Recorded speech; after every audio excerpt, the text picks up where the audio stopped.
সব কথা বলে তাড়িয়ে দিয়েছি।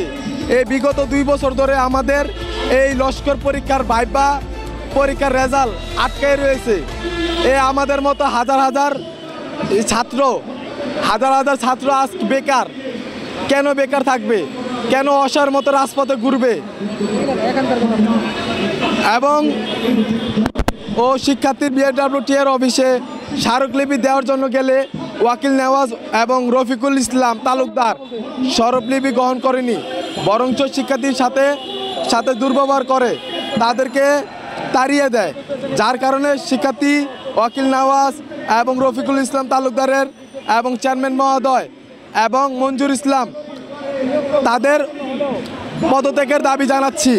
আমরা সাধারণ শিক্ষার্থী আজ মাঠে নেমেছি, মাঠে থাকবো যতদিন পর্যন্ত আমাদের এই লস্কর পরীক্ষার ভাইবা পরীক্ষার রেজাল্ট না দিবে, পূর্ণাঙ্গ রেজাল্ট না দিবে, আমাদের মতো বেকার ছেলেদের চাকরিতে কর্মসংস্থান না নেবে, ততদিন পর্যন্ত আমরা আজকে মাঠে থাকবো। আসি ইনশাল্লাহ। আমরা আমাদের কাঙ্ক্ষিত ফলাফল পাইনি।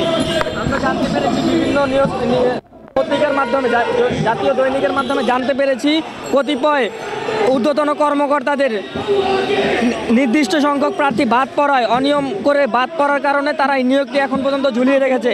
আমরা বারবার বিএডব্লিউটি দ্বারস্থ হয়েছি, চেয়ারম্যান বরাবর স্মারকলিপি দিয়েছি, তারা শুধু গড়িমসি করেই যাচ্ছে, এখন পর্যন্ত গড়িমসি করেই যাচ্ছে। আমরা বিভিন্ন সোর্স থেকে জানতে পেরেছি তারা এটিকে পুনরায় নিয়োগ বিজ্ঞপ্তি প্রকাশ করে আবার এটিকে সমন্বয় করে তারা তাদের নির্দিষ্ট প্রার্থীকে সুযোগ করে দেওয়ার জন্যই এই গড়িমসিটা করছে। আজ 2 বছর 1 মাস হয়ে গেলেও উক্ত পরীক্ষার ফলাফল আমরা এখন পর্যন্ত পাইনি।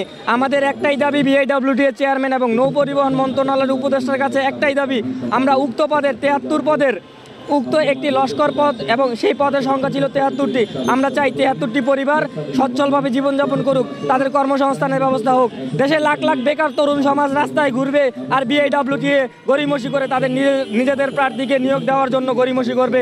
আমরা এটি বৈষম্যহীন বাংলায় আমরা তাদের এই অপপ্রচেষ্টা মেনে নেব না।